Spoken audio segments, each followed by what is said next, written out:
এই এই এই যা, আবার সকাল হয়ে গেল। বেশ তো ঘুমাচ্ছিলাম, এই সকাল হলেই যত জ্বালা। মা বাবা এখনই আবার কাজের জন্য বকাবকি করবে। বুঝলে, আমার ছেলে রমেশকে নিয়ে আমার চিন্তার শেষ নেই। এই গ্রামে কোনো মানুষই পরিশ্রম ছাড়া থাকে না। সবার বাড়ির সব ছেলে পরিশ্রম করে খেটে টাকা পয়সা রোজগার করে, বয়স্ক মা বাবার সেবা যত্ন করে। আর আমার ছেলে ঠিক তার উল্টো। কি যে হবে এই ছেলেকে নিয়ে কে জানে। ঠিক বলেছ গিন্নি, আমারও বয়স হচ্ছে। আমাদের জমিদারের কাছ থেকে যেটুকু জমি আমরা চাষ করি, সেই জমিটা দিনের পর দিন চাষ না করে নষ্ট হচ্ছে। আমার মনে হয় আমাদের ছেলের একটা ভালো সুন্দরী মেয়ে দেখে বিয়ে দিলে সংসারে মতি আসবে, আর তখন সংসারের জন্যই সে পরিশ্রমী হয়ে মাঠে চাষের কাজ করতে যাবে। একদম ঠিক বলেছ গিন্নি, তুমি একদম আমার মনের কথাটাই বললে। আমিও সেটাই ভাবছি। কাল সকালে এই নিয়ে ছেলের সাথে আলোচনা করব। রমেশদের পাশের গ্রাম ছিল মতিপুর। সেই মতিপুর গ্রামে এক বিবাহযোগ্য কন্যা ছিল, যার নাম ছিল রূপা। রূপা স্বভাবতই খুবই সুন্দরী এবং বুদ্ধিমতী ছিল। তার সুন্দরের প্রশংসা সারা গ্রামে সবাই করত।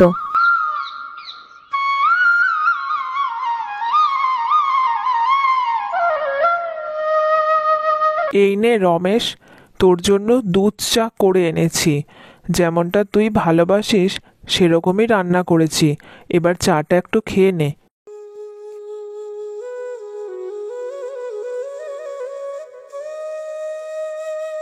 কিন্তু মা, রোজ সকালে তুমি চিৎকার চেঁচামেচি করে আমার ঘুম ভাঙাও, আর রোজ তুমি আর বাবা আমাকে কাজের জন্য জোর করো।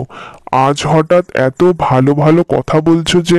তেমন কিছু নয় রমেশ, আসলে আমি আর তোর মা ভাবছিলাম বেঁচে থাকতে থাকতে তোর একটা ব্যবস্থা করে দেওয়ার, মানে তোর বিয়ের ব্যাপারে। হ্যাঁ রমেশ, ওই পাশের গ্রামের নিতাই দাদার মেয়ে রূপা দেখতে অপূর্ব সুন্দরী। আমরা কালকে গেছিলাম। আমি চাই তুইও একবার দেখে আয়। মেয়ে যদি পছন্দ হয় তবে আমরা বিয়ের জন্য হ্যাঁ করব। হ্যাঁ রমেশ, আমরা দেখে এসেছি। রূপা খুবই সুন্দরী আর বুদ্ধিমতী মেয়ে। আমার মনে হয় আমাদের সংসারে বউ হয়ে এলে ভালোই হবে। ঠিক আছে, তবে তাই হোক। কিন্তু হ্যাঁ, আমি কিন্তু আবার পাশের গ্রামে মেয়ে দেখতে যেতে পারবো না। সে অনেক পরিশ্রম। তোমরা বরং যেখানে ঠিক করেছো তার সাথেই তবে বিয়ে হোক। এইভাবে দেখতে দেখতে রমেশের সাথে একদিন রূপার বিয়ে হয়ে যায়, আর রূপা এই গ্রামে চলে আসে।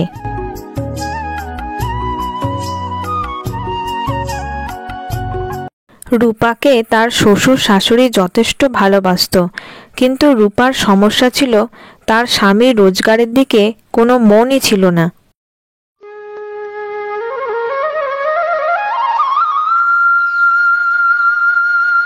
বাহ বাহ গিন্নি, এতগুলো রান্না করেছো, দেখে খুব ভালো লাগলো। খেতে আর কে না ভালোবাসে। আমি কিছু করিনি গো, যা করেছে সব রান্না ওই রূপা। রূপাই সকাল থেকে সমস্ত রান্না করেছে, আমি শুধু তোমাকে খেতে দিচ্ছি। হ্যাঁ, তুমি ঠিকই বলেছ, কিন্তু যে উদ্দেশ্যে ছেলের বিয়ে দিলাম সেই উদ্দেশ্যটাই সফল হলো না। দেখা যাক রূপা আমাদের সেই উদ্দেশ্য সফল করতে পারে কিনা। আমার বিশ্বাস রূপা ঠিক পারবে। আমাদের রমেশ দেখবে ঠিক পরিশ্রমী হয়ে উঠবে আর নিজের কাজে মন দেবে।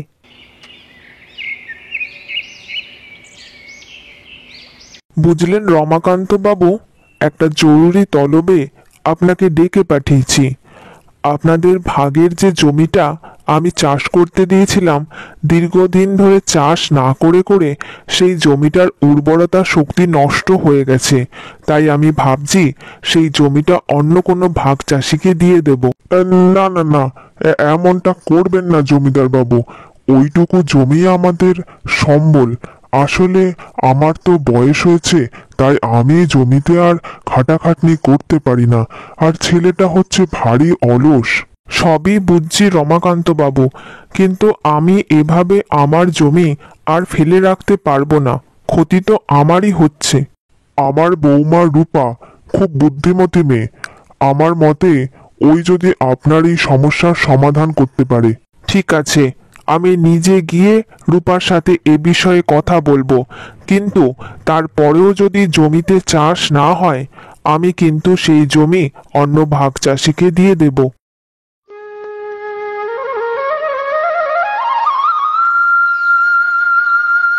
রূপার বুদ্ধির কথা এই গ্রামে সবাই শুনেছে, তাই জমিদার বাবু নিজে রূপার বুদ্ধির পরীক্ষা করতে ঠিক করে নিজেই রূপার সঙ্গে জমির ব্যাপারে কথা বলবে। তাই সে হাঁটতে হাঁটতে রমেশের বাড়ির উদ্দেশ্যে রওনা দেয়।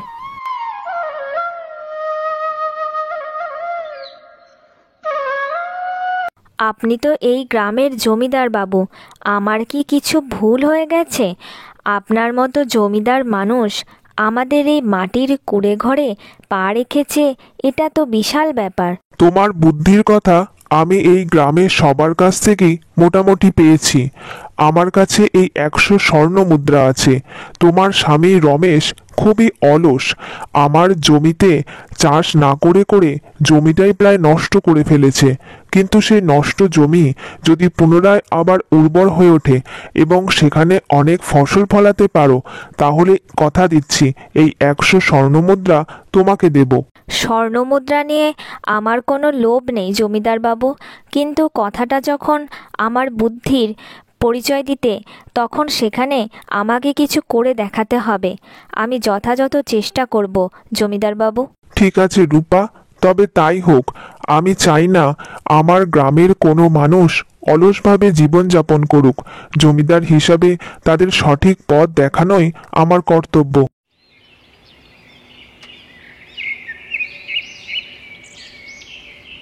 কি গো রূপা, আজ এই শীতের দিনে তুমি এত সকাল সকাল ঘুম থেকে আমাকে তুলে দিলে?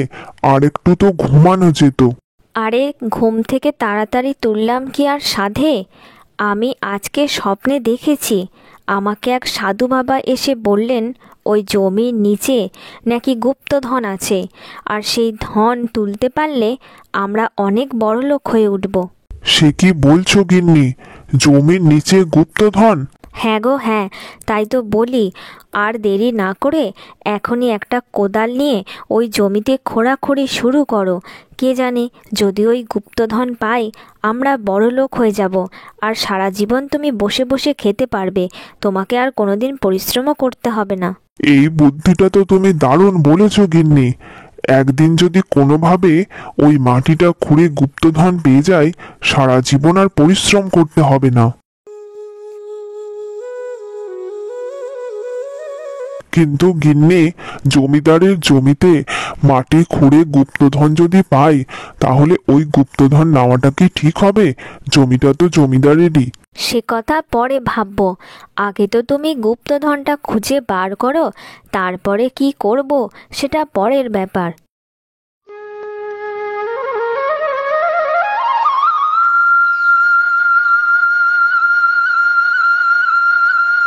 পরের দিন সকালে রমেশ একটা কোদাল নিয়ে সেই মাঠের দিকে যায়। জমিটা ছিল ভীষণই অনুর্বর, কিন্তু রমেশ গুপ্তধনের সন্ধানে ওই অনুর্বর জমিতেই খোঁড়াখুড়ি শুরু করে।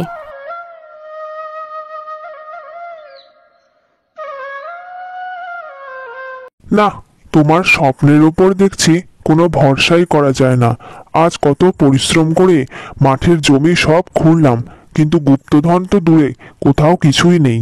সেটা তো স্বপ্নের অর্ধেকটা ছিল, আর বাকি অর্ধেকটা তো কাল রাতে দেখেছি। সেটা হলো ওই জমিতে তুমি এবার ফসলের বীজ বপন করো, সেখান থেকে কিছু গাছ উঠবে, তারপর সেখান থেকেই গুপ্তধনের সন্ধান পাওয়া যাবে। এরকমও আবার স্বপ্ন হয় নাকি? অর্ধেক অর্ধেক। যাই হোক, কাল সকালে তুমি যেমনটি বললে আমি তেমনটি করব।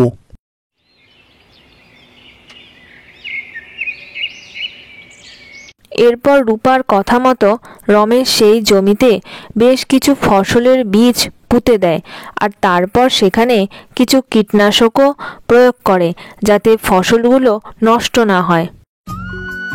এভাবে দেখতে দেখতে বেশ কিছুদিন কেটে যায়, আর রমেশের সেই জমিতে অনেক ধান উৎপন্ন হয়। তোমার কথা মতো জমিতে অনেক পরিশ্রম করেছি, কিন্তু হ্যাঁ, ধান গাছ অনেক উৎপন্ন হয়েছে, কিন্তু কোনো গুপ্তধন তো পেলাম না। গ্রামের সবাই তোমাকে যতই বুদ্ধিমতী বলুক, আমার মতে তোমার কোনো বুদ্ধিই নেই। কে বলেছে বুদ্ধি নেই? ওই ধানের নিচেই তো সোনা আছে। তবে আর বলছি কি, চলো এখনই আমার সাথে। কই রূপা, তুমি যে বলেছিলে এই ধানের নিচেই গুপ্তধন আছে, কই? এখানে তো কোনো কিছুই নেই। ধান মানেই সোনা, আর সোনা মানেই ধন সম্পত্তি। জমিদারের চোখের আড়ালে গুপ্তভাবে তুমি এই চাষবাসটা করেছো, ধান ফলিয়েছো, এটাই তো সবচেয়ে বড় গুপ্তধন। সত্যি রূপা, তোমার বুদ্ধির প্রশংসা না করে পাচ্ছি না। তুমি সত্যিই বুদ্ধিমতী। রমেশ বুঝতে পারে পরিশ্রমী হলো সবচেয়ে বড় গুপ্তধন। তাই রমেশ তারপর জমিদার বাবুর সাথে দেখা করতে যায়। সত্যি রমেশ, রূপার বুদ্ধির প্রশংসা না করে পারা যায় না। তোমার মা বাবা, আমি গ্রামের জমিদার, সবাই তোমাকে অলসতা থেকে মুক্তি দিতে পারেনি, কিন্তু রূপার বুদ্ধি তোমাকে অলসতা থেকে মুক্তি দিয়েছে। তুমি একজন পরিশ্রমী মানুষ হয়ে উঠেছো। আমার নিজেরও এই কাজ করতে পেরে ভীষণই ভালো লেগেছে জমিদার বাবু। যে জমি একদমই অনুর্বর ছিল, সেই অনুর্বর জমিতে আমি ধান চাষ করলাম। তুমি এখানেই দাঁড়াও রমেশ, আমি নিজের চোখে একবার জমিটাকে দেখে আসি। এরপর জমিদার বাবু সেখান থেকে বেরিয়ে রমেশের সেই চাষ করা জমি দেখার উদ্দেশ্যে রওনা দেয়।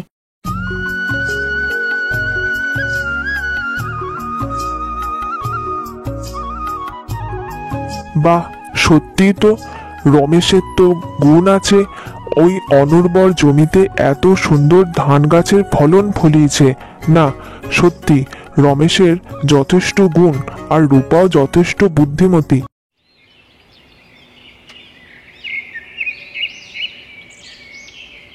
এ নাও রমেশ, এই 100 স্বর্ণমুদ্রা তোমার আর রূপারই প্রাপ্য। আমার ওই অনুর্বর জমিতে কেউ চাষ করতে চাইছিল না, তাই রূপার কাছে আমি গিয়ে সেটা বলি, আর রূপার বুদ্ধিতেই তুমি সেই অনুর্বর জমিতে এত সুন্দর ধান গাছ ফলিয়েছ।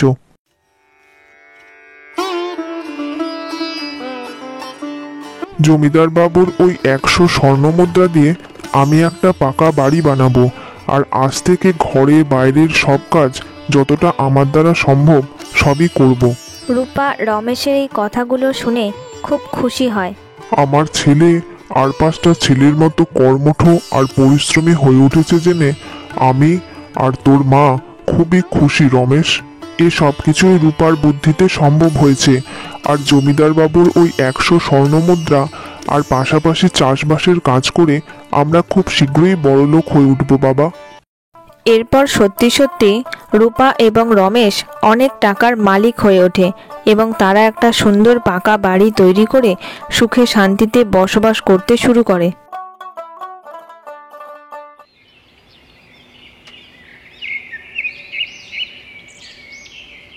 সে আজ অনেক বছর আগের কথা।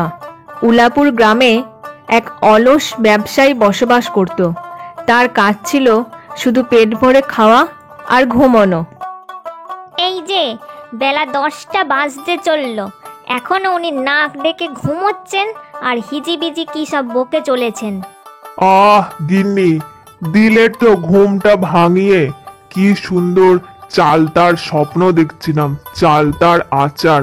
আহা আহা হা হা হা, মরে যাই, ঘরে এক ফোঁটা চাল নেই, আর উনি বসে বসে চাল তার আচারের স্বপ্ন দেখছেন। কি কুক্ষণে যে তোমার সাথে আমার বাবা আমার বিয়ে দিয়েছিল কে জানে। এই এই এই এক্ষুনি বাজার যাবে আর ঘরের সমস্ত মুদিখানা নিয়ে আসবে।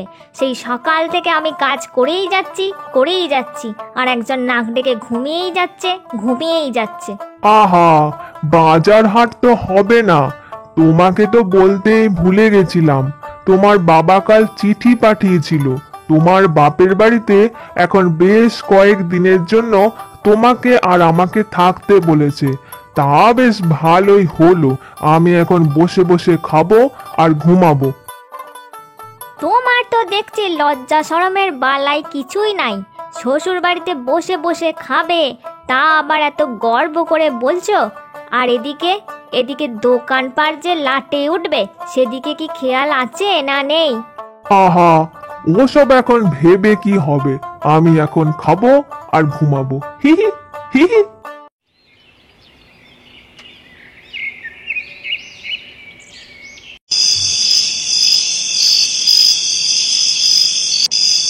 এটা হলো মিনতির বাপের বাড়ি।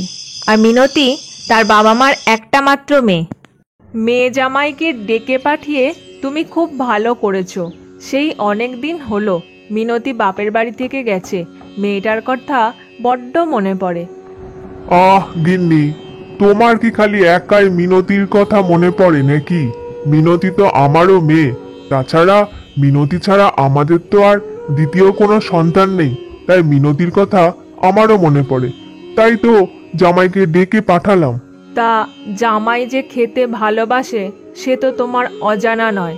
তা কাল কিন্তু সকাল সকাল বাজার যাবে, আর বাজার থেকে ইলিশ মাছ, কাতলা মাছ, একটু মুরগির মাংস, কচুর শাক নিয়ে আসবে।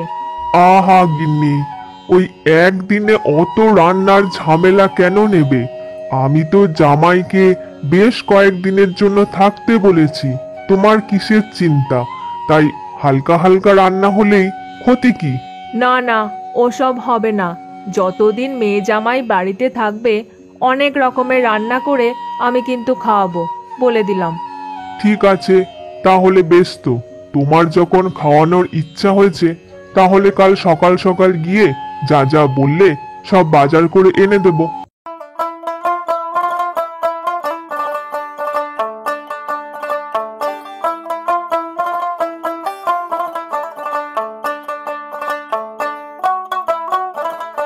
গিন্নি, এই সকাল সকাল ঝাড় দেওয়া, ঘর পোছা এসব নিয়ে যে তুমি লেগে গেলে, বলি রান্না বান্না কখন করবে?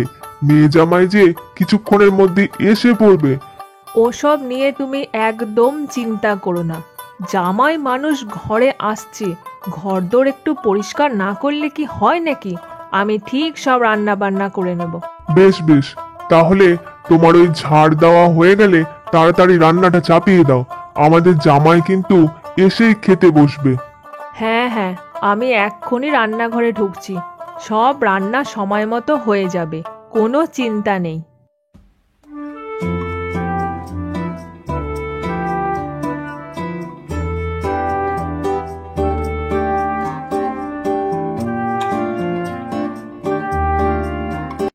এই গিন্নি, আমি একটু বেরোলাম, ওই মহাজনের সাথে একটু দরকারি কথা আছে। ফিরতে ফিরতে কিন্তু বিকেল হবে। ঠিক আছে, সাবধানে যেও। আমারও এদিকে রান্না বান্না সব হয়েই এসছে। মেয়ে জামাই এলেই খেতে দিয়ে দেবো।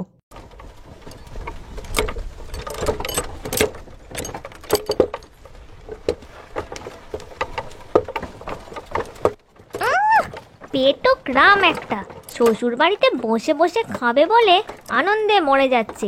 দেখো দেখো দেখো, কোনো লজ্জা নেই। এই গিন্নি এরকম মুখটা বেজার করে কেন আছে? বাপের বাড়ি যাব বললে মেয়েরা তো আনন্দে লাফাতে শুরু করে। আমার গিন্নির মুখটা এরকম বেজার কেন? কে জানে বাবা, বোঝা দেয়।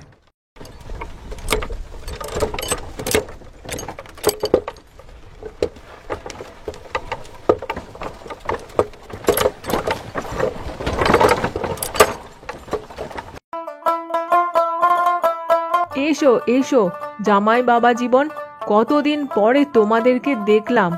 আহা, তা মিনতি, এত দেরি হলো কেন আসতে? সে কথা তুমি তোমার জামাইকেই জিজ্ঞেস করো মা। বেলা 10টা পর্যন্ত উনি নাকে সর্ষের তেল দিয়ে ঘুমাচ্ছিলেন। ডেকে ডেকে তবে তো ঘুম থেকে তুলে নিয়ে এলাম। তা জামাই বাবা জীবন, তোমার রাস্তা দিয়ে আসতে কোনো অসুবিধা হয়নি তো? না না মা, অসুবিধা কিসের? আমি তো ভারী আনন্দে আনন্দে এলাম, ওই গরুর গাড়িতে চেপে টুকটুক টুকটুক করে। আমার তো বেশ ভালোই লাগছে। বেশ কদিন এখন আমাকে আর দোকান সামলাতে হবে না, আমি খাবো আর ঘুমাবো। বেশ বেশ, গরম রান্না ঠান্ডা হয়ে যাবে। তুমি তাড়াতাড়ি হাত পা ধুয়ে বসে পড়ো, আমি তোমাকে খেতে দিয়ে দিই।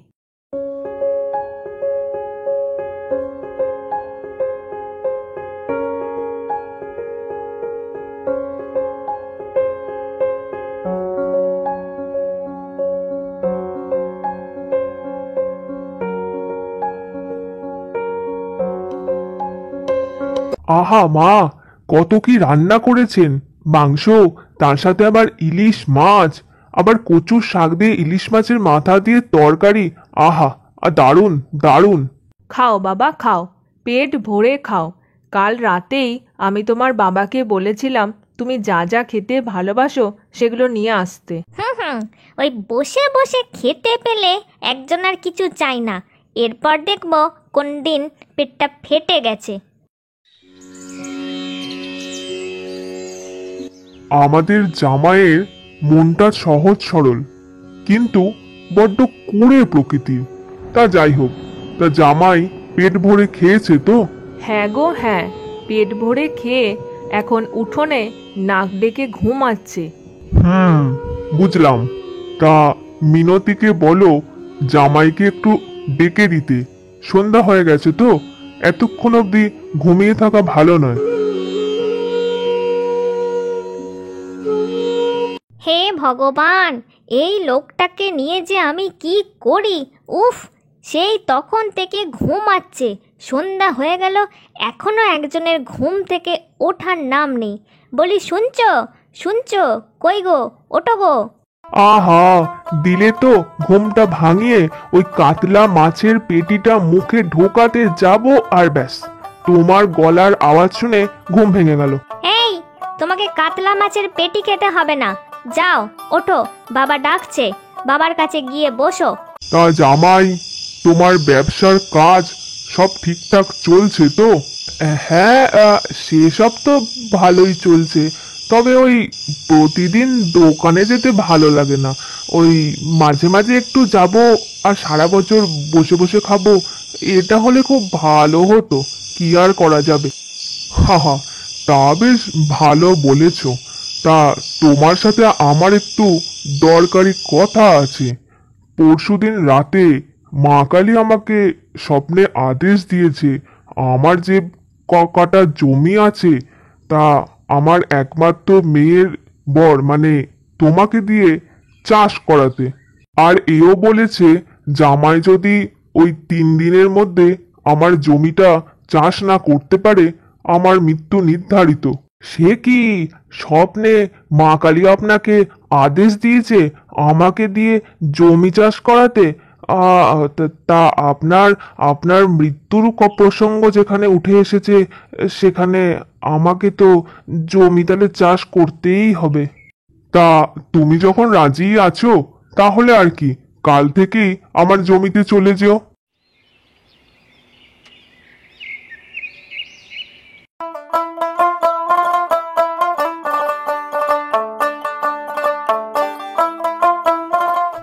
মলজা, জমি চাষ করতে গিয়ে এ তো দেখছি এখনো ফোঁস ফোঁস করে ঘুমাচ্ছে। কই গো, বলি ওঠো গো, জমি চাষ করতে হবে গো।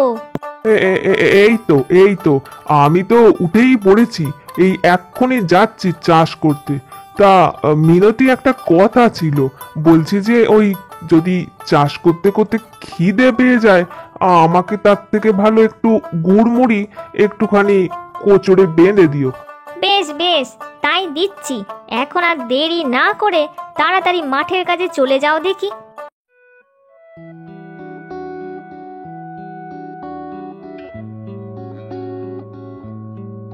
ওরে বাবা রে, এ তো দেখছি সমুদ্রের মতো, চারিদিকেই মাঠ, এত জমি চাষ করতে হবে আমাকে। হায় হায়, কিন্তু কি আর করা যাবে, আমি চাষ না করলে শ্বশুর মশাই যে মারা যাবে, মা কালীর আদেশ যে। 3 দিনের মধ্যে এতটা জমি লাঙল দিয়ে খুঁড়ে আবার ধানের চারা লাগাতে হবে। না না, আর দেরি না করে এবার তাড়াতাড়ি কাজে নেমে পড়ি।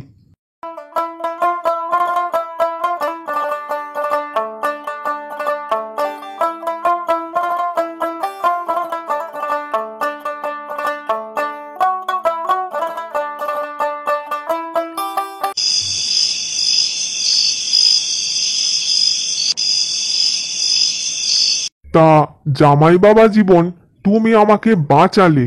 3 দিনে তুমি ধানের চারা লাগিয়ে দিয়েছো, এ কিন্তু মুখের কথা নয়। কি আর করব বাবা, আমাকে যে এটা করতেই হতো। আপনার যেখানে জীবন মরণ প্রশ্ন, তার মধ্যে আবার মা কালীর স্বপ্নাদেশ। না না, আমাকে তো করতেই হতো। তা অনেক পরিশ্রম হয়েছে তোমার, এবারে পেট ভরে খেয়ে একটু বিশ্রাম নাও দেখি।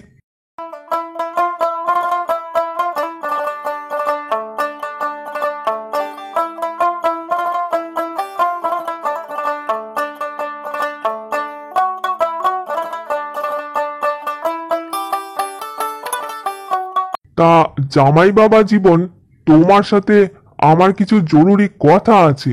কাল রাতে মা কালী আবার এসেছিল, তার স্বপ্নাদেশ পেয়েছি যে। সে কি? আবার কিসের স্বপ্নাদেশ বাবা? স্বপ্নে মা কালী বলল, এর আগে তিনি অর্ধেক কথা বলেছিলেন, তাই কাল রাতে এসে বাকি অর্ধেক কথা বলে দিয়ে গেলেন। মা কালী বললেন, যে জমিতে তোমার জামাই চাষ করেছে সেখানে এবারে কলসি কলসি মোহর পাওয়া যাবে। তাই নাকি বাবা? তাহলে এবার আমাকে কি করতে হবে? বেশি কিছু করতে হবে না। কাল সকালে গিয়ে তুমি বরং আমার চাষের জমি থেকে ওই মোহরগুলোকে তুলে নিয়ে এসো।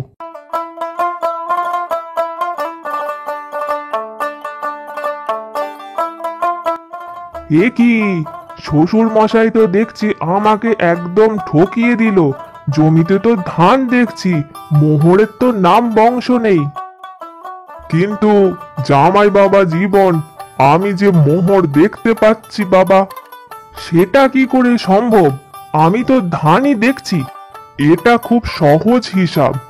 এই যে জমিতে এত ধান দেখছো, এই ধান আমি মহাজনের কাছে বিক্রি করে টাকা পাবো, আর সেই টাকা দিয়ে আমি মোহর কিনবো। তারপর সেই মোহর আমি তোমাকে দেব, যাতে তুমি কিছুদিন কাজ করে সারা বছর বসে বসে খেতে পারো। হা হা হা। আচ্ছা, তাহলে এই ব্যাপার। সে যাই হোক, শ্বশুর মশাইয়ের বুদ্ধিখানা মন্দ নয়। একটুখানি চাষ করব আর সারা বছর বসে বসে খাবো আর ঘুমাবো।